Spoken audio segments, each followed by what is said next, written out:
Abbiamo valutato diverse soluzioni progettuali per il collettamento dei reflui verso Chiavari. Oggi ne abbiamo analizzate nel dettaglio 4 e sapevamo di alcune criticità su quelle che passano per esempio in Viale Parma.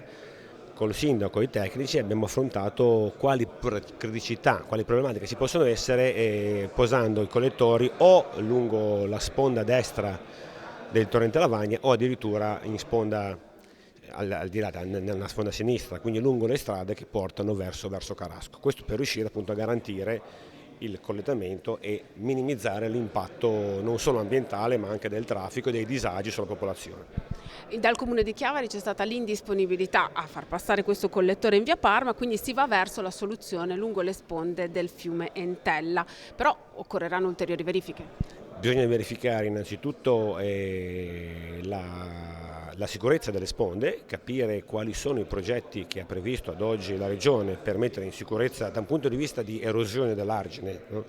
le sponde del torrente, perché non è compito nostro normalmente gestire la sicurezza idraulica di un fiume. Quindi capire se la Regione ha in previsione dei finanziamenti per la messa in sicurezza dell'alveo, della sponda, e di conseguenza noi intervenire col nostro progetto compatibilmente col progetto della Regione. Quanta parte della popolazione di Carasco è servita dal depuratore di Casali? Poco meno di 2.000 abitanti equivalenti, quindi una porzione limitata di tutta Carasco. Questo verrà sollevato dal depuratore attuale e collettato verso Preli.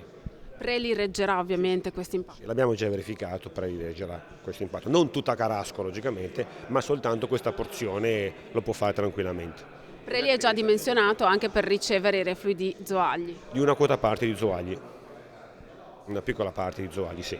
Il grosso va a Rapallo. Abbiamo un piano d'ambito che prevede in questi anni tanti investimenti agli impianti di depurazione, ma non solo quelli. Abbiamo le dighe da mettere in sicurezza.